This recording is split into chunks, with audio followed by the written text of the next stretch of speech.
So good afternoon, everyone. Thank you, Heather, for the introduction. So the title of the presentation is Going Beyond the Typical Student, Voicing Diversity of Experience Through Biographical Encounters with Migrant Students in Portugal.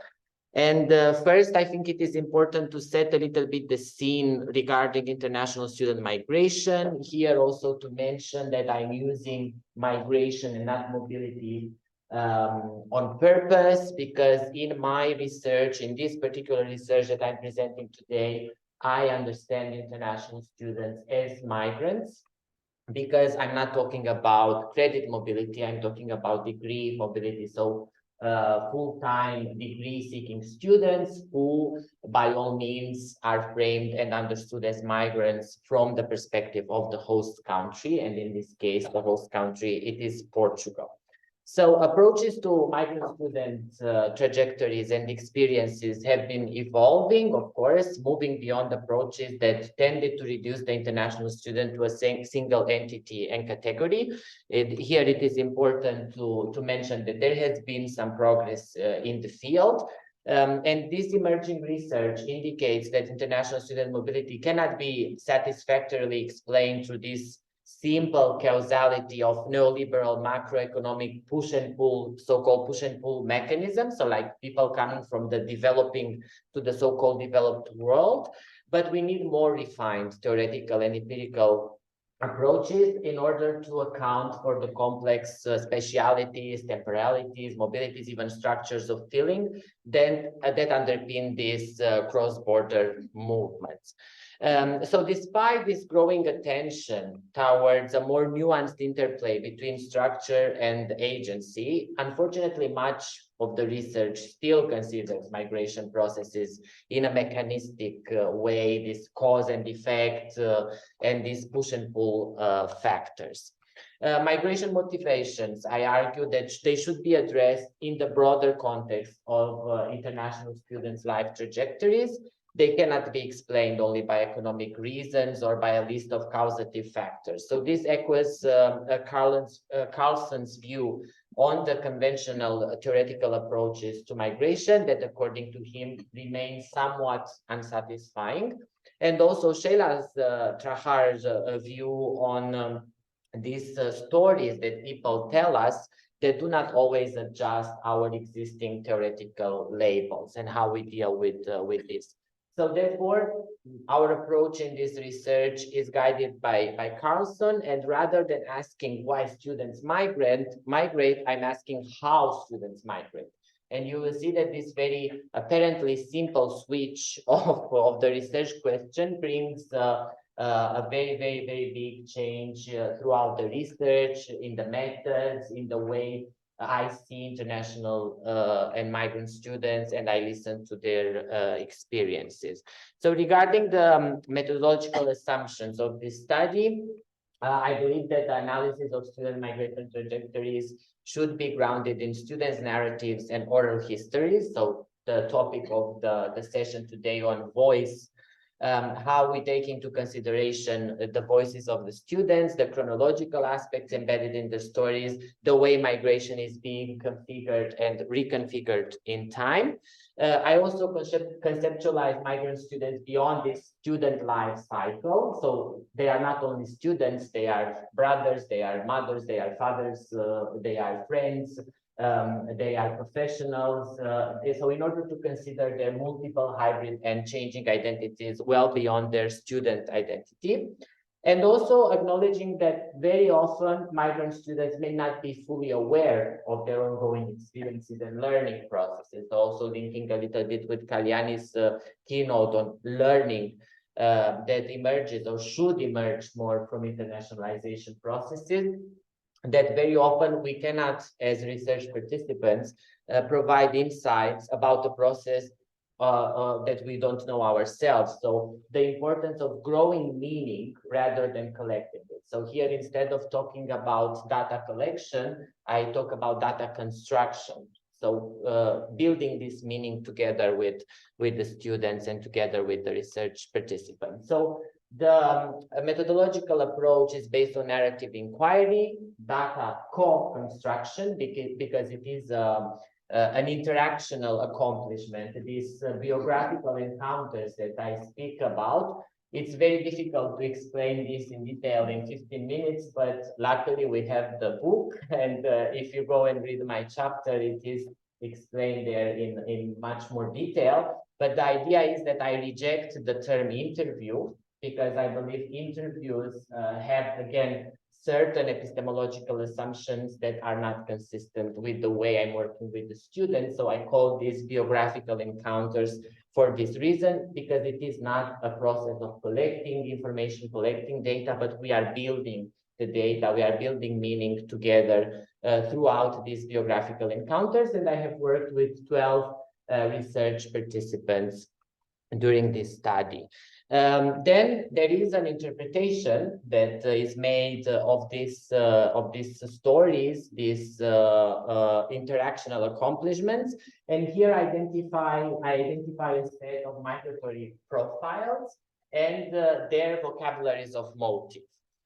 So the analytical framework is based on narrative interpretation. Again, I prefer to use the term interpretation and not analysis, because it is not exactly an analysis. It's my interpretation of the students' lives and experiences. And then I identify these vocabularies of motive, and bearing in mind that students' trajectories present a myriad of aspirations and experience. So taking into account this diversity of their stories, and of course, trying to move away from these views of migration, where we consider structural factors more than biographical experiences, and then we lose the subject, we lose the international students from our research, we lose it from sight.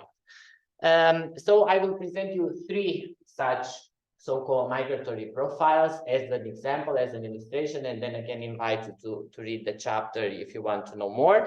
So first we have Corina, which I framed as a gradual migrant. And here I used artificial intelligence to create a portrait of Corina for you to visualize a little bit better. And this is the prompt that I used. I asked the machine to depict contemporary Moldavian immigrant in Portugal in her late 30s. And this is what I obtained. This is just like a funny game, but it's interesting for us to think that through this research, through listening to the voices and experiences of international students, very often we break stereotypes of how we see international students, how we see migrants, how we see immigrants.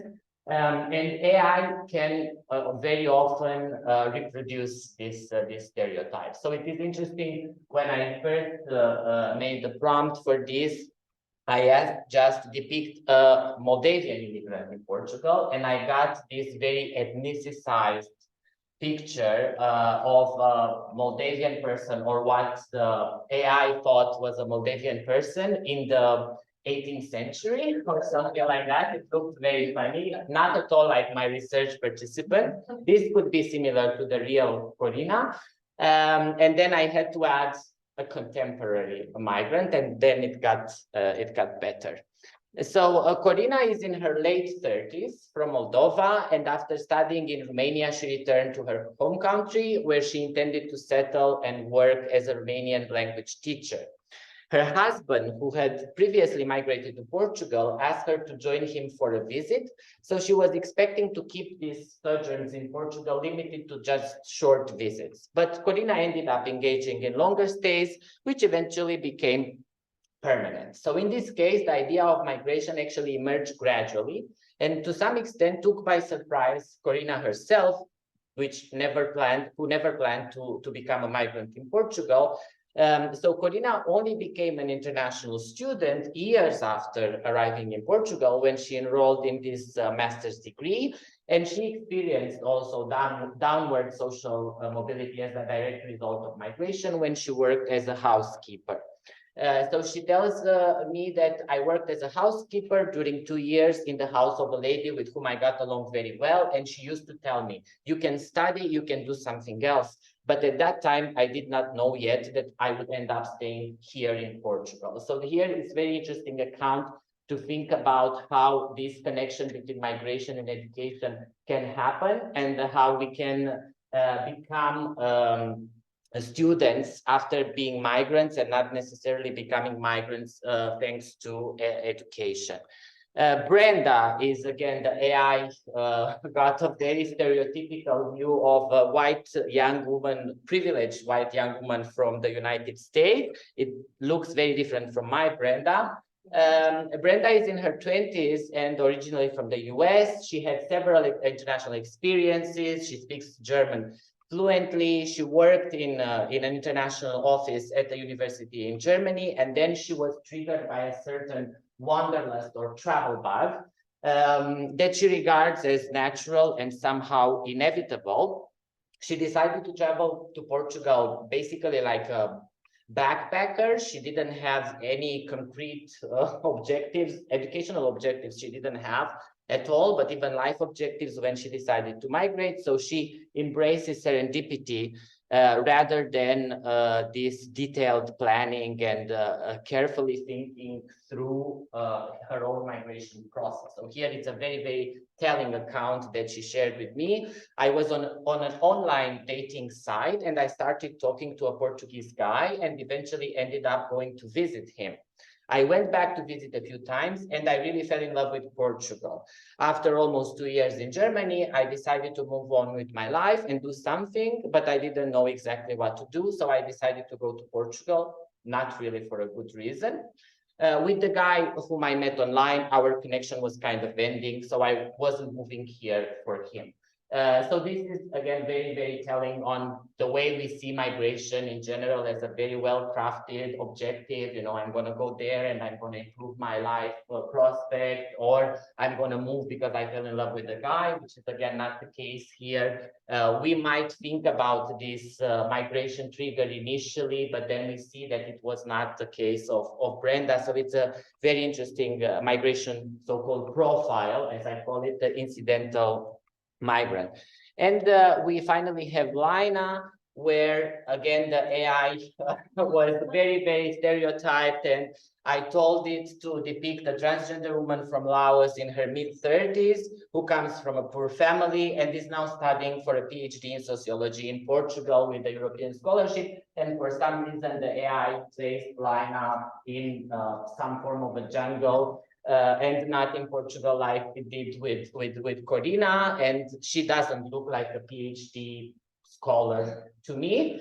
But again, interesting to think about the stereotypes of international students when we do these exercises. So Lina is a transgender woman from Laos in her 30s with a narrative strongly marked by struggle and discrimination. She explains that the fact that she is transgender is very difficult to her in her own context, and she decided to move abroad as a way to feel more comfortable with this gender identity. But it's very interesting to see that besides this living a context where she does not feel comfortable nor valued, she also has very strong educational motivations when moving abroad. She sees education as a means of social mobility. She comes from this socioeconomic modest background, always interested in education and looking at education as a means to improve her life.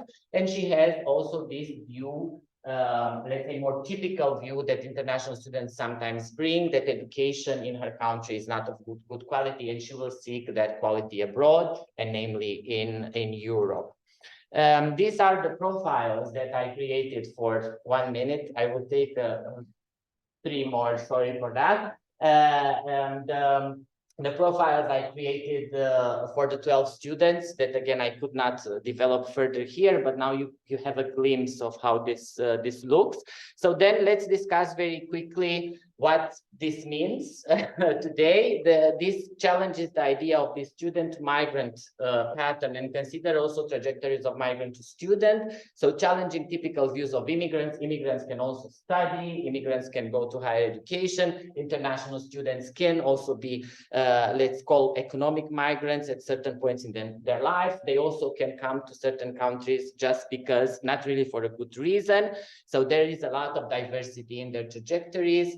While some international students present trajectories afforded by high social privilege, Kalyani mentioned that earlier, this elitist view of international students, others also build narratives around struggle and resilience.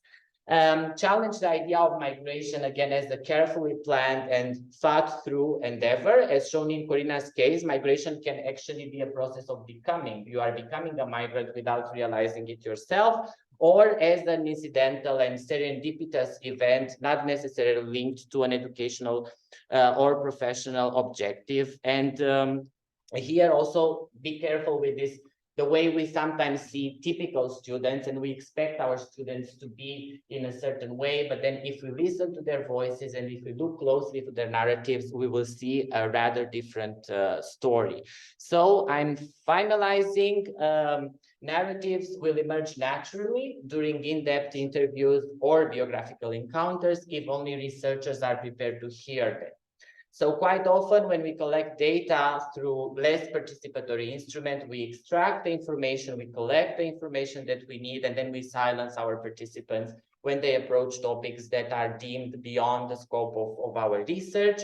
So it is important to avoid this, to promote data co-construction and develop also suitable analytical frameworks. So I can tell you that I struggled a lot after I collected all these voices and all this diversity, how to analyze it and how to do justice to the stories of the students. And I would like to believe that I managed to do justice, at least in part, through these migratory profiles. And then, of course, it's more complex than in the presentation. The impact that this has on research participants that reflect on their own stories, reach new understandings and new meanings of their life, of their own life stories. So Brenda was telling me it's rare for somebody to sit down and say, just tell me about yourself for hours. That doesn't happen very often. So analyze the experience of international students biographically constitutes a refined analytical tool to approach their experience in their complexity and diversity. And for further information, there is the chapter in the book, and there is also a paper in comparative migration studies with exactly the same title of the presentation that you can look into. And sorry for taking more time.